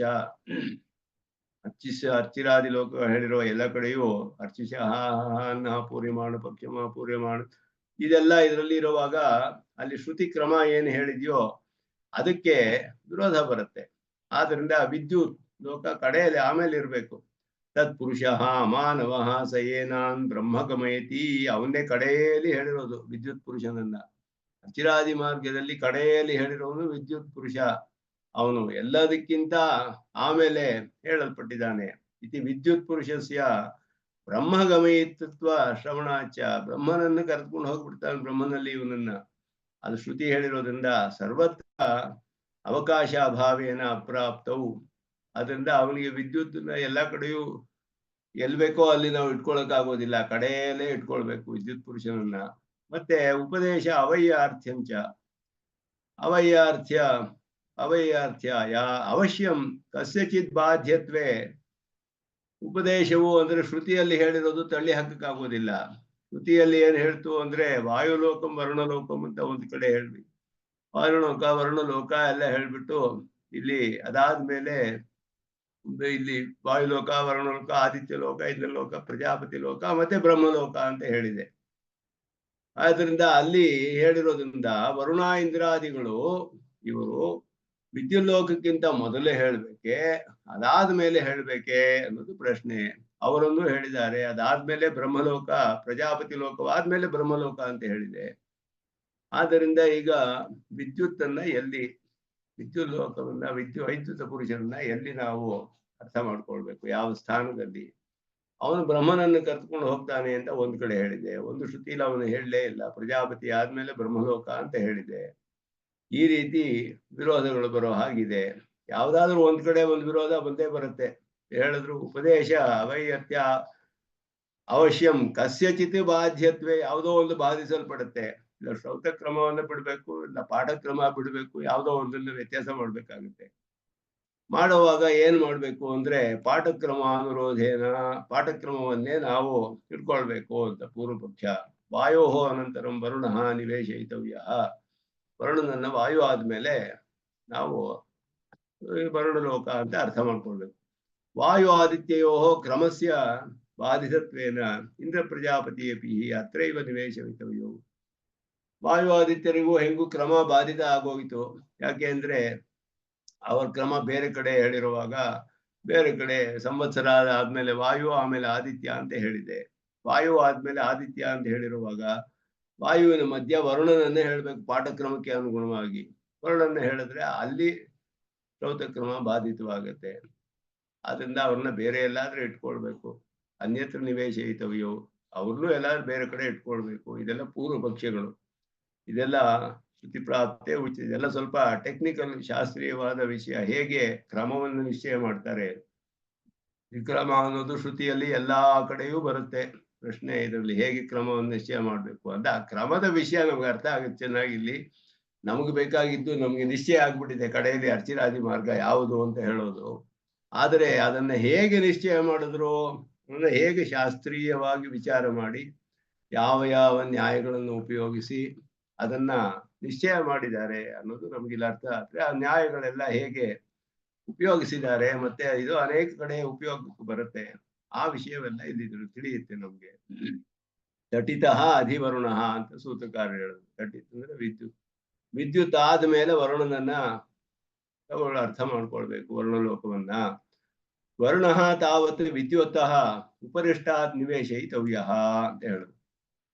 ವರುಣನನ್ನ ವಿದ್ಯುತ್ ಪುರುಷನ ಆದ್ಮೇಲೆಯೇ ನಾವು ಅಲ್ಲಿಯೇ ಅವನ ಸ್ಥಾನ ಅನ್ನೋದು ನಿಶ್ಚಯ ಮಾಡ್ಬೇಕು. ಯಾಕೆ ಅಂದ್ರೆ ಸಂಬಂಧಾತ್ ತಟಿತಃ ಅಧಿ ಅಂತ ಹೇಳಿದ್ರು. ವರುಣ ಸಂಬಂಧಾತ್ ಅಂತ ಹೇಳಿದ್ರು. ಇಲ್ಲಿ ಶ್ರುತಿಕ್ರಮವೂ ಇಲ್ಲ, ಪಾಠಕ್ರಮವೂ ಇಲ್ಲ, ಅರ್ಥಕ್ರಮ ಅಂತ ಹೋಗ್ತಾರೆ. ಅರ್ಥಕ್ರಮದಲ್ಲಿ ಸಂಬಂಧವಿದೆ. ವರುಣನಿಗೂ ವಿದ್ಯುತ್ತಿಗೂ ಒಂದು ಸಂಬಂಧವಿದೆ ಅಂತ ಹೇಳಿದ್ರು. ವರುಣ ಅಂದ್ರೆ ಏನು? ನೀರಿಗೆ ಅಧಿದೇವತೆ ಅವನು. ನೀರಿಗೆ ಅಧಿದೇವತೆ. ನೀರಿನಿಂದ ವಿದ್ಯುತ್ ಹುಟ್ಟುತ್ತೆ. ಆದ್ರಿಂದ ಅಭ್ಯೋಗ್ನಿ ಇದು ವ್ಯಷ್ಟಿ ದೃಷ್ಟಿಯಲ್ಲಿ ಹಾಗೆಯೇ ಶ್ರುತಿ ಹೇಳುತ್ತೆ. ವಾರ್ಣಿಕಲ್ಲಿ ಬರುತ್ತೆ ಅಭ್ಯೋಗ್ನಿ. ಅಭ್ಯ ಅಗ್ನಿ ಅಂತ ಹೇಳಿದ್ರು. ನೀರಿನಿಂದಲೇ ಅಗ್ನಿ ಉತ್ಪನ್ನವಾಗುತ್ತೆ. ನೀರಿನಿಂದ ಅಗ್ನಿ ಉತ್ಪನ್ನವಾಗುತ್ತೆ ಅಂತ ಶ್ರುತಿ ಹೇಳಿದೆ. ಆದರೆ ಸಮಷ್ಟಿ ಸೃಷ್ಟಿಯಲ್ಲಿ ಹೇಗೆ ಅಂದ್ರೆ ಅಗ್ನೇರಾಪಹ, ಅಗ್ನಿಯಿಂದಲೇ ಸೃಷ್ಟಿಯಾಗೋದು. ಆಕಾಶಾದ್ ವಾಯು ವಾಯೋರಗ್ನಿ ಅಗ್ನೇಹೇ ಆಪಹ. ಅಗ್ನಿಯಿಂದ ವಾಯು ಸೃಷ್ಟಿಯಾಗೋದು ಸಮಷ್ಟಿ ಸೃಷ್ಟಿಯಲ್ಲಿ. ವ್ಯಷ್ಟಿ ಸೃಷ್ಟಿಯಲ್ಲಿ ವ್ಯತ್ಯಾಸವಾಗುತ್ತೆ. ವ್ಯಷ್ಟಿ ಸೃಷ್ಟಿಯಲ್ಲಿ ಅಭ್ಯೋಗ್ನಿ. ನೈಯಾಯಿಕರು ಹೇಳುವಾಗ ಅದಕ್ಕೆ ಹೇಳ್ತಾರೆ ಅಭಿಂದನಂ ಅಂತ ಹೇಳ್ಬಿಟ್ಟು ವಿದ್ಯುತಾದಿ ಅಂತ ಹೇಳ್ತಾರೆ. ಅಭಿಂದನಂ ವಿದ್ಯುತಾದಿ. ವಿದ್ಯುತ್ ಅಂದ್ರೆ ಮಿಂಚಿಗೆ ಏನು ಇಂಧನ ಅಂತ ಹೇಳಿದ್ರೆ ಅದಕ್ಕೆ ಅಪ್ ಅಂತ ಹೇಳಿದ್ರು. ನೀರಿಂದ ಮೋಡದಿಂದ ಅದರಿಂದಲೇ ಮಿಂಚು ಬರುತ್ತೆ. ಮಿಂಚಿಗೆ ಕಾರಣ ಯಾವುದು ಅಂತ ಹೇಳಿದ್ರೆ ನೀರು. ನೀರಿನಿಂದ ಮಿಂಚು ಬರುತ್ತೆ. ಆದ್ರಿಂದ ಅಭ್ಯೋಗ್ನಿ ಶ್ರುತಿಯು ಹೇಳುತ್ತೆ ಅದನ್ನ. ಈ ಒಂದು ಸಂಬಂಧವನ್ನ ಇರೋದ್ರಿಂದ ನಮಗೆ ಮೊದಲು ಏನ್ ಕಂಡು ಬರುತ್ತೆ ಕ್ರಮದಲ್ಲಿ? ಮೊದಲು ಮಿಂಚು ಕಾಣುತ್ತೆ. ಅದಾದ್ಮೇಲೆ ಒಳಗಡೆ ಆ ಮೋಡದ ಒಳಗಡೆ ನೀರಿದೆ, ಮೇಲ್ ಕಾಣೋದು ಮಿಂಚು ಅಂತ ಮೊದಲು ನಮ್ಗೆ ಪ್ರಾಪ್ತವಾಗುವುದು ಕ್ರಮದಲ್ಲಿ ಮಿಂಚು ಮೊದಲು ಕಂಡು ಬರುತ್ತೆ. ಅದಾದ್ಮೇಲೆ ಮೋಡದೊಳಗಡೆ ನೀರಿರುತ್ತೆ ಅಂತ ಹೇಳ್ಬಿಟ್ಟು ಈ ಕ್ರಮವನ್ನ ಇಲ್ಲಿ ನಿಶ್ಚಯ ಮಾಡ್ತಾರೆ. ವರುಣನಿಗೂ ಅವರಿಗೂ ಸಂಬಂಧ ಸರಿ. ವರುಣ ನೀರನ್ನು ಮೊದಲು ಹೇಳ್ಬೇಕೆ, ವರುಣನನ್ನ ನೀರು ಅಧಿದೇವತೆ. ನೀರು ಅಂತ ಹೇಳ್ಬೇಕೆ. ಈ ದೇವತೆಗಳಿಗೆಲ್ಲ 2 ರೂಪ ಇದೆ ಅಂತ ನಿರುಕ್ತದಲ್ಲಿ ಹೇಳ್ತಾರೆ. ದ್ವಿರೂಪ ಅಂತ ಹೇಳಿ. ಒಂದು ಅಧಿಷ್ಠಾನ, ಒಂದು ದೇವತಾ ಸ್ವರೂಪ. ವರುಣ ಅನ್ನೋದು ನೀರಿಗೂ ವರುಣ, ನೀರಿನ ಅಧಿದೇವತೆಯು ವರುಣ ಅಂತ ಒಬ್ಬ ಇದ್ದಾನೆ. ಎರಡು ಪೃಥ್ವಿ ಅಂದ್ರೆ ಭೂಮಿಗೂ ಪೃಥ್ವಿ. ಆ ಪೃಥ್ವಿ ಅಧಿದೇವತೆಯು ಅಧಿಷ್ಠಾನ ದೇವತೆ. ಅಧಿಷ್ಠಾನ ಒಂದು, ದೇವತಾ ರೂಪ ಒಂದು ಅಂತ ಹೇಳ್ಬೇಕು. ವರುಣ ಅನ್ನೋದು ಜಲ, ಮತ್ತೆ ಅದಕ್ಕೆ ಅಧಿದೇವತೆ. ವರುಣನನ್ನು ಮೊದಲು ಹೇಳ್ಬೇಕೆ, ಇಲ್ಲ ಮಿಂಚನ್ನು ಮೊದಲು ಹೇಳ್ಬೇಕೆ? ನೀರು ಮೊದಲು ಹೇಳ್ಬೇಕೆ, ಮಿಂಚು ಹೇಳ್ಬೇಕೆ ಅಂದ್ರೆ ಮಿಂಚು ತಾನು ಮೊದಲು ನಮ್ಗೆ ಕ್ರಮದಲ್ಲಿ ಕಾಣು ಬರುತ್ತೆ. ಅದಾದ್ಮೇಲೆ ಮೇಘ ಉದರವರ್ತಿ, ಮೋಡದ ಒಳಗಡೆ ಇರೋದು ನೀರು ಆಮೇಲೆ ಕಂಡು ಬರುತ್ತೆ ವಿಳಂಬವಾಗಿ. ಆದ್ರಿಂದ ಮೊದಲು ಮಿಂಚು ಹೇಳಿ ಆಮೇಲೆ ವರ್ಣನ ಹೇಳ್ಬೇಕು ಅಂತ ಅರ್ಥ ನಿಶ್ಚಯ ಮಾಡ್ತಾರೆ. ಶ್ರುತಿಗಳು ಹೇಗೆ ಅರ್ಥ ನಿಶ್ಚಯ ಮಾಡೋದು ಎಷ್ಟು ಕಷ್ಟ ಅನ್ನೋದು. ಮೇಘೋದರ ವರ್ತಿತ್ವಾತ್, ಮೇಘದ ಉದರ ವರ್ತಿತ್ವಾತ್, ಮೋಡದ ಒಳಗಡೆ ಇರೋದ್ರಿಂದ. ವಿದ್ಯುತಃ ವರುಣೇನ ಸಂಬಂಧ ಲೋಕವೇದಯೋ ಪ್ರಸಿದ್ಧ. ಭಾಷಿಕಾರರು ಬರೀತಾರೆ ಲೋಕದಲ್ಲೂ ಪ್ರಸಿದ್ಧ, ವೇದದಲ್ಲೂ ಪ್ರಸಿದ್ಧ. ಅಭ್ಯೋಗ್ನಿ ಅನ್ನೋ ಪ್ರಮಾಣವಿದೆ. ಏತದುಕ್ತಂ ಭವತಿ. ಇದನ್ನ ವಿವರಿಸ್ತಾರೆ ಈಗ. ವರುಣಾದೀನ ಉಪದೇಶ ಅವೈರ್ಥ್ಯಾಯ. ಉಪದೇಶ ಅನ್ನೋದು ಎಂದೂ ವ್ಯರ್ಥವಾಗುವುದಿಲ್ಲ. ಉಪದೇಶ ಅಂದ್ರೆ ಶ್ರುತಿಯಲ್ಲಿ ಹೇಳಲ್ಪಟ್ಟಿರೋದು. ಶ್ರುತಿವಾಕ್ಯ ಯಾವತ್ತೂ ವ್ಯರ್ಥವಿಲ್ಲ. ಎಲ್ಲಾ ಶ್ರುತಿವಾಕ್ಯಗಳು ಪ್ರಮಾಣ ನಮ್ಗೆ. ಯಾವುದನ್ನು ಬಿಡೋದಿಲ್ಲ ನಾವು. ಎಲ್ಲಕ್ಕೂ ಆದಷ್ಟು ಮುಖ್ಯ ಅರ್ಥ ಎಲ್ಲಿ ಸಾಧ್ಯವೋ ಅಲ್ಲೆಲ್ಲ ಮುಖ್ಯ ಅರ್ಥವೇ ಹೇಳೋದು. ಮುಖ್ಯ ಅರ್ಥ ಸಾಧ್ಯವೇ ಇಲ್ಲ ಅಂತ ಹೇಳಿ ಬೇರೆ ಶ್ರುತಿಗಳಲ್ಲಿ ವಿರೋಧ ಬಂದ್ರೆ ದಕ್ಷಿಣಾರ್ಥವನ್ನು ಹಾಗೆ ಅರ್ಥ ಮಾಡಬೇಕು. ಅದು ಅನೇಕ ಸ್ವಲ್ಪ ಅಲ್ಪಕ ಶ್ರುತಿಗಳಲ್ಲಿ ಮಾತ್ರವೇ ಹಾಗೆ ಬರುತ್ತೆ. ಪ್ರಧಾನವಾಗಿ ಮುಖ್ಯ ಅರ್ಥವನ್ನು ಇಟ್ಟುಕೊಂಡೇ ಎಲ್ಲಾ ಕಡೆಯೂ ಅರ್ಥ ಮಾಡ್ತಾರೆ ಭಾಷಿಕಾರರು. ಆದ್ರಿಂದ ಯಾವುದು ಉಪದೇಶವು ಯಾವುದು ವ್ಯರ್ಥವಿಲ್ಲ, ಎಲ್ಲಕ್ಕೂ ಪ್ರಮಾಣ ಹೇಳಬೇಕು, ಬಿಡೋ ಹಾಗಿಲ್ಲ ಯಾವ್ದನ್ನು. ವರುಣಾದೀನ ಉಪದೇಶ ಅವೈರ್ಥ್ಯಾಯ ಅಲ್ಲಿ ಹೇಳಿರೋದ್ರಿಂದ ಅದನ್ನು ಕೂಡ ನಾವು ಪ್ರಮಾಣ ಅಂತ ಸ್ವೀಕರಿಸಲೇಬೇಕು. ಇಲ್ಲಿ ಹೋದ್ರೆ ಶ್ರುತಿ ಪ್ರಮಾಣ, ಒಂದು ವಾಕ್ಯ ಪ್ರಮಾಣ ಅಲ್ಲ ಅಂದ್ರೆ ಎಲ್ಲಾ ಪ್ರಮಾಣ ಹೋಗ್ಬಿಡುತ್ತೆ, ಎಲ್ಲಾದ್ರೂ ಪೂರ್ಣವಾಗಿ ಶ್ರುತಿ ಯಾವುದು ಅಪ್ರಾಮಾಣ್ಯ ಇಲ್ಲ, ಶ್ರುತಿಯಲ್ಲಿ ಪರಿಪೂರ್ಣವಾಗಿ ಸ್ವತಃ ಪ್ರಮಾಣ ಹೇಳಲ್ಪಟ್ಟಿದೆ. ಆದ್ರಿಂದ ಉಪದೇಶಕ್ಕೆ ವ್ಯರ್ಥವಾಗಬಾರದು. ವಚಿನ್ ನಿವೇಶಯಿತವ್ಯತ್ವೆ, ಎಲ್ಲೋ ಒಂದ್ ಕಡೆ ಅದನ್ನು ಅವನು ಒಂದ್ ಕಡೆ ಸೇರಿಸ್ಬೇಕು, ಎಲ್ಲೋ ದಾರಿಯಲ್ಲಿ ಬಂದೇ ಬರ್ತಾನೆ ಶ್ರುತಿಯಲ್ಲಿ ಹೇಳಿರೋದ್ರಿಂದ. ಸತಿ ಪಾಠಕ್ರಮಾತ್ ಅರ್ಥಕ್ರಮಸ್ಯ ಬಲೀಯಸ್ತ್ವಾತ್ ವಿದ್ಯುತಃ ಅಧಿವರುಣ ನಿವೇಶಯಿತವ್ಯ. ಜೈಮಿನಿ ನ್ಯಾಯದಲ್ಲಿ ಹೇಳಿರೋದು ಪಾಠಕ್ರಮಕ್ಕಿಂತ ಅರ್ಥಕ್ರಮ ಬಲೀಯ. ಅವ್ರು ಹೇಳಿರೋ ಕ್ರಮದಲ್ಲಿ ಶ್ರುತಿ ಕ್ರಮ ಎಲ್ಲಕ್ಕಿಂತ ಪ್ರಬಲ, ಅದಾದ್ಮೇಲೆ ಅರ್ಥಕ್ರಮ, ಅದಾದ್ಮೇಲೆ ಪಾಠಕ್ರಮ, ಅದಾದ್ಮೇಲೆ ಸ್ಥಾನ ಬರುತ್ತೆ. ಶ್ರುತಿ ಆದ್ಮೇಲೆ ಅರ್ಥಕ್ರಮ. ಶ್ರುತಿಯಲ್ಲಿ ನಮಗೆ ವಿರೋಧ ಕಂಡು ಬರ್ತಿರೋದ್ರಿಂದ, ಬೇರೆ ಬೇರೆ ಆಗಿರೋದ್ರಿಂದ ಅರ್ಥಕ್ರಮವನ್ನ ಅಂಗೀಕಾರ ಮಾಡ್ಬೇಕು. ಅರ್ಥಕ್ರಮದಲ್ಲಿ ವರುಣನಿಗೂ ವಿದ್ಯುತ್ತಿಗೂ ಸಂಬಂಧ ತಿಳಿದು ಬರುತ್ತೆ.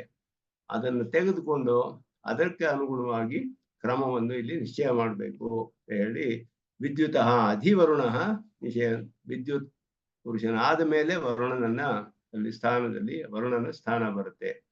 ತತಶ್ಚ ಅಮಾನವಃ ಅಸ್ಯ ಗಮಯಿತೃತ್ವ ವ್ಯವಧಾನ ಸಹಮಿತಿ ಅವಗಮ್ಯತೆ.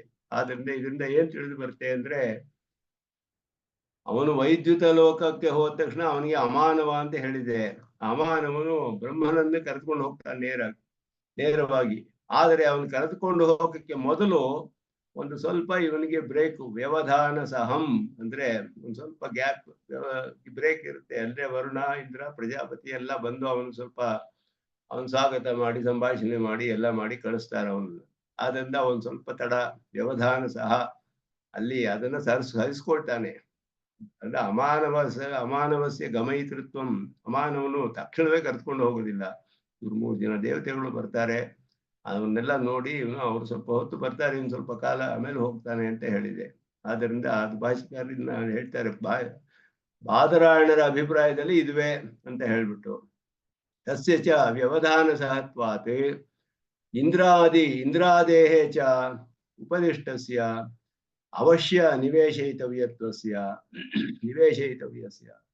ಇಂದ್ರಾದಿಗಳು ಹೇಳ್ಪಟ್ಟಾರೆ. ಇಂದ್ರ ಪ್ರಜಾಪತಿ, ಇಂದ್ರಲೋಕಂ ಪ್ರಜಾಪತಿ ಲೋಕಂ ಅಂತೆಲ್ಲ ಹೇಳಿದ್ರಿಂದ ಅವ್ರನ್ನು ಕೂಡ ಹೇಳ್ಬೇಕು. ವರುಣ ಇಂದ್ರ ಪ್ರಜಾಪತಿ ಸೇರಿ ಬರ್ತಾರೆ ಜೊತೆಯಲ್ಲಿ. ವರುಣಾದಿ ಉಪರಿ ಉಪದಿಷ್ಟತ್ವಾತ್ ಆಗಂತೃನಾಂ ಅಂತೆ ನಿವೇಶಯಿತವ್ಯತ್ವಾಚ. ಇದು ಒಂದು ಜೈಮಿನಿಯ ನ್ಯಾಯ. ಆಗಂತೃನಾಂ ಅಂತೆ ನಿವೇಶಯಿತವ್ಯ, ಬರೋರನ್ನೆಲ್ಲ ಆಮೇಲೆ ಹೇಳ್ಬೇಕು, ಆಮೇಲೆ ಬರೋರನ್ನ. ಇದು ಉತ್ತಮೂರು ಸ್ವಾಮಿಗಳಿಂದ ವಿವರಿಸ್ತಾರೆ. ಜೈಮಿನಿ 5ನೇ ಅಧ್ಯಾಯದಲ್ಲಿ ಒಂದು ಸೂತ್ರದಲ್ಲಿ ಈ ನ್ಯಾಯವನ್ನೇ ಹೇಳ್ತಾರೆ. ಆಗಂತೂನಾಂ ಅಂತೆ ನಿವೇಶಯಿತವ್ಯಂ ಅಂತ ಹೇಳಿ, ಬರೋರು ಅಂತ ಅರ್ಥ. ಅಂದ್ರೆ ಈಗ ಊಟಕ್ಕೆಲ್ಲ ಬರ್ತಾ ಇದ್ದಾರೆ, ಬರ್ತಾ ಇರುವಾಗ ಮೊದಲು ಬರೋರ್ನ ಮೊದಲು ಕೂರಿಸ್ಬಿಡೋದು, ಆಮೇಲೆ ಬರೋರ್ನ ಆಮೇಲೆ ಕೂರಿಸ್ಬೇಕು. ಕಡೆಯಲ್ಲಿ ಮೊದಲು ಬಂದಿರೋರ್ನ ಎಪ್ಸೋ ಹೋಗಿಲ್ಲ, ಕೂರಿಸೋದನ್ನ. ಇದನ್ನ ಉತ್ತಮ ಸ್ವಾಮಿಗಳು ವಿವರಿಸ್ತಾರೆ ಭಾಷ್ಯದಲ್ಲಿ. ಆಗಂತೂನಾಂ ಅಂತೆ ನಿವೇಶಯಿತವ್ಯತ್ವ ಅಂತ ಫಸ್ಟ್ ಕಮ್ ಫಸ್ಟ್ ಸರ್ವ್.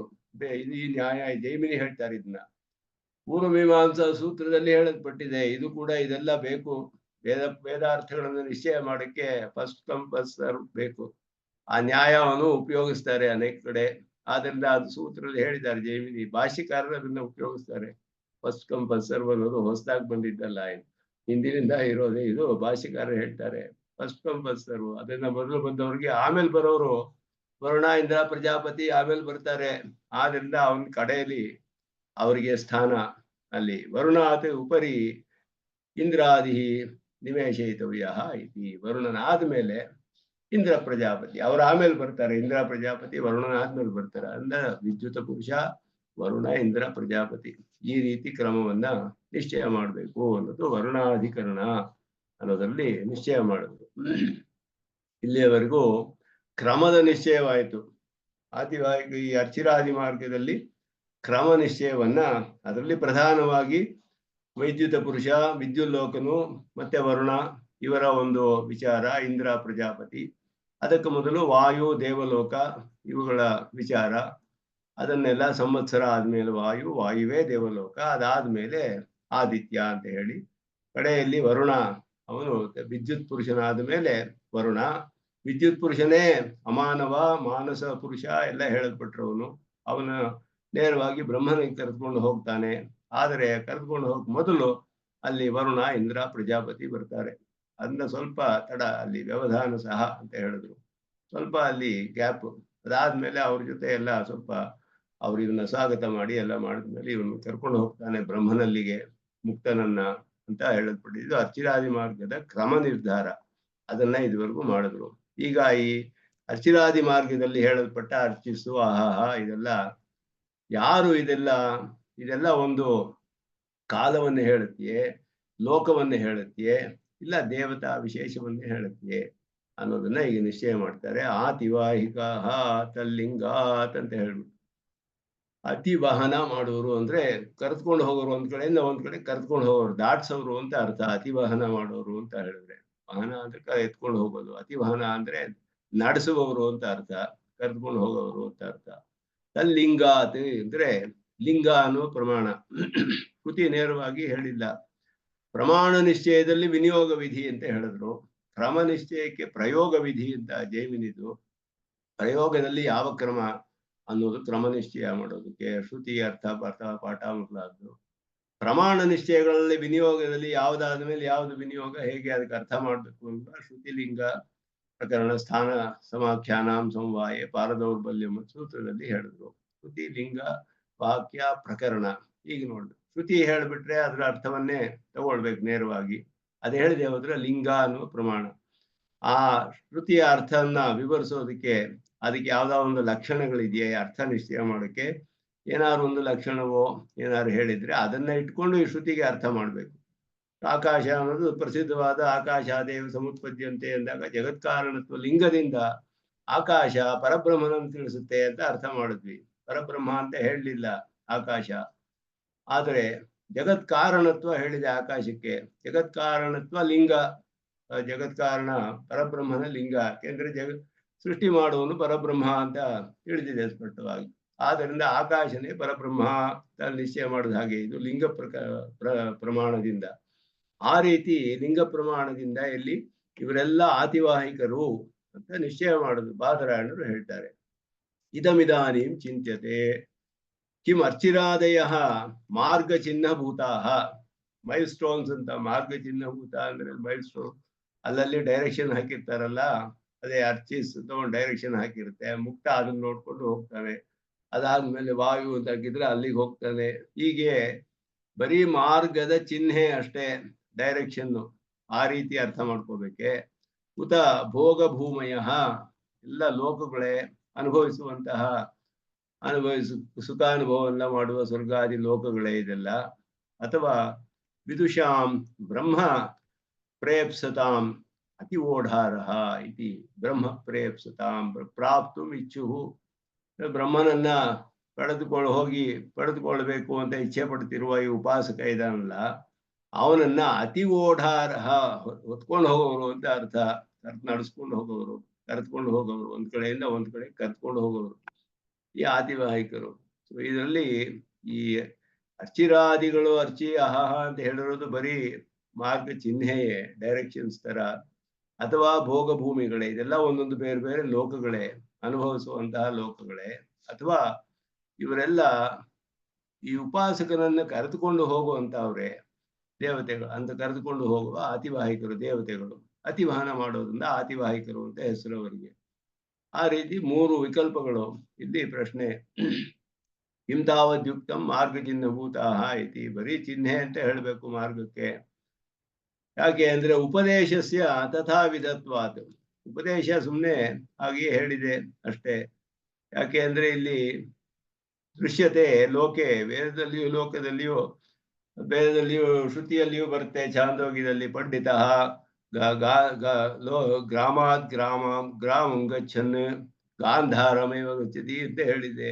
ಒಂದು ಗ್ರಾಮದಿಂದ ಒಂದು ಗ್ರಾಮಕ್ಕೆ ಹೋಗಿ ಒಂದು ಗಾಂಧಾರ ದೇಶಕ್ಕೆ ಹೋಗ್ತಾನೆ ಒಬ್ಬ ತಿಳಿದವನು. ಅಲ್ಲಿ ಇಲ್ಲಿ ತಿರ್ಗೋದಿಲ್ಲ, ಆ ಕಡೆ ಈ ಕಡೆ ನೇರವಾಗಿ ಗಾಂಧಾರನೇವ ಗಚ್ಚತಿ, ಎಲ್ಲಿ ಹೋಗ್ಬೇಕೋ ಅಲ್ಲಿ ಮೊದಲು ಹೋಗಿ ಸೇರ್ತಾನೆ ಅಂತ ಅವನಿಗೆ ಈ ಮಾರ್ಗ ಚಿಹ್ನೆಗಳೆಲ್ಲ ಮಧ್ಯದಲ್ಲಿ ಹೇಳಲ್ಪಟ್ಟಿದೆ.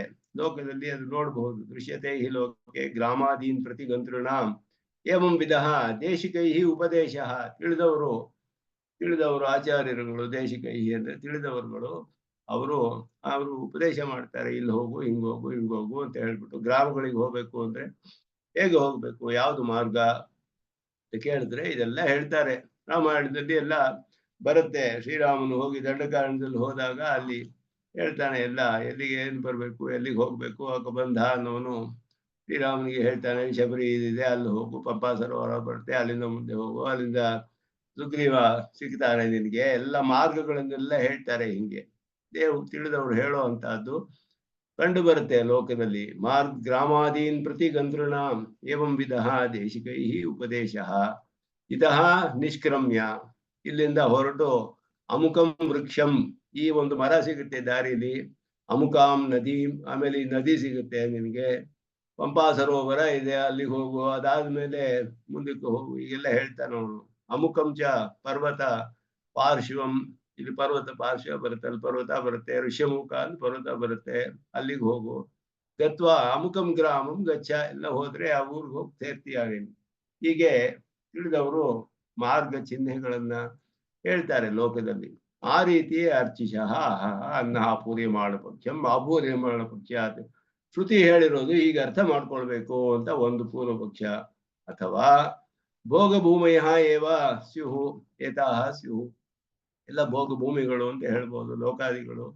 ಯಾಕೆಂದ್ರೆ ಕಾಲ ವಿಶೇಷತೆಯ ಪ್ರಸಿದ್ಧಾನ ಮಹಾರಾಜೀನ ಮಾರ್ಗ ಚಿಹ್ನತ್ವ ಅನುಪಪತ್ತೇ ಎಲ್ಲ ಅಹಹ ಅನ್ನೋದು ಹೇಳೋದು ಕಾಲವನ್ನು ತಿಳಿಸುತ್ತೆ. ದಿನ, ಸಂವತ್ಸರ, ಪಕ್ಷ, ಉತ್ತರಾಯಣ, ಇದು ಹೇಗೆ ಮಾರ್ಗವನ್ನು ಹೇಳಕ್ ಸಾಧ್ಯ? ಉತ್ತರಾಯಣ ಅನ್ನೋದು ಮಾರ್ಗವಾಗೋದಿಲ್ವಲ್ಲ, ಮಾರ್ಗ ಚಿಹ್ನೆ ಆಗಕ್ಕೆ ಸಾಧ್ಯವಿಲ್ವಲ್ಲ. ಆದ್ದರಿಂದ ಶ್ರುತಿ ಹೇಳುತ್ತೆ ಇದೆಲ್ಲ ಲೋಕಗಳು ಅಂತ ಹೇಳಿದೆ ಶ್ರುತಿಯಲ್ಲಿ. ಉಪಪತ್ತಿ ಅನ್ಯಸ್ಯ ಚ ಮಾರ್ಗ ಚಿಹ್ನಭೂತಸ್ಯ ಏತೇಷಾಂ ಅನಭಿದಾಯಕತ್ವಾತ್, ಇದೆಲ್ಲ ಮಾರ್ಗದ ಚಿಹ್ನೆ ಹೇಳಕ್ಕಾಗೋದಿಲ್ಲ ಇವೆಲ್ಲ. ಆದ್ದರಿಂದ ಭೋಗ ಭೂಮಿತ್ವಂಚ ಏತೇವ ಲೋಕಾಯ ಅಹೋರಾತ್ರಾಣ್ಯರ್ಧ ಮಾಸ ಮಾಸ ಋತವ ಸಂವತ್ಸರಾ, ಶ್ರುತಿಯೇ ಹೇಳಿದೆ ಇದೆಲ್ಲ. ಏತೇವ ಲೋಕಾಹ ಯತ್ ಅಹೋರಾತ್ರಾಣಿ ಅರ್ಧಮಾಸ ಮಾಸಾಹ ಋತವಃ ಸಂವತ್ಸರಃ, ಇದೆಲ್ಲ ಲೋಕಗಳು ಅಂತ ಒಂದು ಶ್ರುತಿ ವಾಕ್ಯವಿದೆ. ಇತಿ ಅಹರಾದೀನ ಲೋಕತ್ವ ವಚನಾತ್ ಉಪಪದ್ಯತೆ. ಶ್ರುತಿಯೇ ನೇರವಾಗಿ ಇದೆಲ್ಲ ಲೋಕಗಳು ಅಂತ ಹೇಳಿರೋದ್ರಿಂದ ಭೋಗ ಭೂಮಿಗಳು ಅಂತ ಅರ್ಥ ಮಾಡ್ಕೊಳ್ಬೇಕು. ಅದರಿಂದಲೇ ಕೌಶಿತಕಿ ಉಪನಿಷತ್ತಿನಲ್ಲಿ ಅಗ್ನಿ ಲೋಕಮಾಗಚ್ಚತಿ ಅಂತ ಲೋಕವೇ ಹೇಳಿದೆ ಶಬ್ದ. ಇತ್ಯಾದಿನ ಲೋಕ ಶಬ್ದಾನುವಿಧಾನೇನ ಅಚಿರಾದೀನಾಂ ಪಠಂತಿ, ಇಲ್ಲ ಲೋಕ ಅಂತ ಹೇಳಲ್ಪಟ್ಟಿದೆ ಅಂತ ಭೋಗ ಭೂಮಿಗಳು ಅಂತ ಹೇಳ್ಬೋದು. ಇದೆಲ್ಲ ಎರಡು ಪೂರ್ವ ಪಕ್ಷಗಳು. ಏವಂ ಪ್ರಾಪ್ತೆ ಬ್ರೂಮಃ ಅತಿವಾಹಿಕಾ ಐತಿ. ಈ ಎರಡು ಪೂರ್ವ ಪಕ್ಷಗಳಿದ್ರೆ ಮಾರ್ಗ ಚಿಹ್ನೆಯೇ ಇಲ್ಲ ಲೋಕವೇ ಅತಿವಾಹಿಕರು ಅನ್ನೋದು ಸಿದ್ಧಾಂತ. ವಿದುಷಾಂ ಅತಿವಾಹೇ ಪರಮಪುರುಷೇಣ ನಿಯುಕ್ತಾ ಅತಿವಾಹಿಕಾ ದೇವತಾ ವಿಶೇಷಾ ಏತೆ ಅಚ್ಚಿರಾದಯ. ಉಪಾಸಕರನ್ನ ಕರೆದುಕೊಂಡು ಬರೋದಕ್ಕೋಸ್ಕರ ಒಂದು ಕಡೆಯಿಂದ ಒಂದು ಕಡೆ ನಡೆಸ್ಕೊಂಡು ಹೋಗೋದಕ್ಕೆ, ಒಂದು ಚರ್ಮ ದೇಹವನ್ನು ಬಿಟ್ಟ ಮೇಲೆ ಉತ್ಕ್ರಾಂತಿ ಆದ್ಮೇಲೆ ಇಲ್ಲಿಂದ ಪರಮಪದವರೆಗೂ ಹೋಗಬೇಕು ಬ್ರಹ್ಮನನ್ನು ಸೇರೋದಕ್ಕೆ. ಅವನನ್ನ ಒಂದು ಕಡೆಯಿಂದ ಒಂದು ಕಡೆ ಕರೆದುಕೊಂಡು ಬರೋಕ್ಕೆ ಅನೇಕ ಅತಿವಾಹಿಕರನ್ನ ಅವನು ಪರಮಾತ್ಮನ ನಿಯಮನದಲ್ಲಿ ಅವರೆಲ್ಲ ಕೆಲಸ ಮಾಡ್ತಾರೆ. ಅಧಿಕಾರಿಕ ಪುರುಷರು ಇವರೆಲ್ಲ. ಸ್ವಾಮಿ ದೇಶಿಕನ ಹೇಳೋದು ಇವರೆಲ್ಲ ನಿತ್ಯ ಸೂರ್ಯಗಳು ಅಂತ ಹೇಳ್ತಾರೆ. ಅವರೆಲ್ಲ ಬಂದು ಈ ದೇವತಾ ವಿಶೇಷರು ಅವರೆಲ್ಲ ವಿಶೇಷವಾದ ದೇವತೆಗಳು ಈ ಒಂದು ಅಧಿಕಾರದಲ್ಲಿ ನೇಮಿಸಲ್ಪಟ್ಟಿದ್ದಾರೆ ಪರಮಾತ್ಮನಿಂದ. ಅವರೇ ಅರ್ಚಿರಾದಿಗಳು. ಅರ್ಚಿ ಅನ್ನೋದು ಒಬ್ಬ ದೇವತೆ, ಅಹಹ ಅನ್ನೋದು ಅಭಿಮಾನಿ ದೇವತೆ. ಇವರೆಲ್ಲ ಬಂದು ಇವರನ್ನ ಕರೆದುಕೊಂಡು ಹೋಗ್ತಾರೆ. ಹೇಗೆ ಅಂತ ಹೇಳಿದ್ರೆ ತಲ್ಲಿಂಗಾತ್ ಅತಿವಹನ ಲಿಂಗಾತ್, ಒಂದ್ ಕಡೆಯಿಂದ ಒಂದ್ ಕಡೆ ಕರೆದುಕೊಂಡು ಹೋಗುವ ಲಿಂಗವಿದೆ, ಅಲ್ಲಿ ಚಿಹ್ನೆ ಲಕ್ಷಣ ತಿಳಿದು ಬರುತ್ತೆ. ಆದ್ದರಿಂದ ಅಲ್ಲಿ ಅದನ್ನ ಅತಿವಾಹಿಕರು ಅಂತ ನಿಶ್ಚಯ ಮಾಡಬೇಕು ಅನ್ನೋದು ಸಿದ್ಧಾಂತ. ಅದನ್ನು ಹೇಳಿ ಮುಂದೆ ಹೇಗೆ ಅವ್ರನ್ನೆಲ್ಲ ಕರೆದುಕೊಂಡು ಹೋಗುವ ಅನ್ನೋ ಲಕ್ಷಣ ಎಲ್ಲಿದೆ ಆ ವಿಷಯವನ್ನು ಮುಂದಿನ ಸೂತ್ರದಲ್ಲಿ ನಿಶ್ಚಯ ಮಾಡ್ತಾರೆ. ಅದಾದ್ಮೇಲೆ ಒಂದು ಬಹಳ ಪ್ರಧಾನವಾದ ಕಡೆಯ ಅಧಿಕರಣ ಈ ಪಾದಕ್ಕೆ ಕಾರ್ಯಾಧಿಕರಣ ಅನ್ನೋದು. ಅದರಲ್ಲಿ ಅನೇಕ ಸೂತ್ರಗಳಿದೆ. ಅದನ್ನು ಮುಂದೆ ಮುಂದುವರಿಸೋಣ ಅಂತ ಹೇಳಿ ಇಲ್ಲಿಗೆ ಎಲ್ಲರಿಗೂ ನಮಸ್ಕಾರಗಳನ್ನು ತಿಳಿಸಿ ನಿಲ್ಲಿಸ್ಕೊಳ್ತೇನೆ. योनित्यमच्युतपदाम्बुजयुग्मरुक्मव्यामोहतः तरितराणि जनाय मेने अस्मद्गुरोर्भगवतोऽस्य दैकसिन्धो रामानुजश्रीर्णो शरणं प्रपद्ये। ओम शन्नो मित्रशं वरुणः शन्नो भवत्वर्यमा शन्न इन्द्रो बृहस्पतिः शन्नो विष्णुरुक्रमः। नमो ब्रह्मणे नमस्ते वायो त्वमेव प्रत्यक्षं ब्रह्मासि त्वामेव प्रत्यक्षं ब्रह्मावादिशं प्रथमवादिशं सत्यमवादिशं तन्मामावीत् तद्वक्तारमावीत् मामावीत् वक्तारम्। ओम शांति शांति शांति।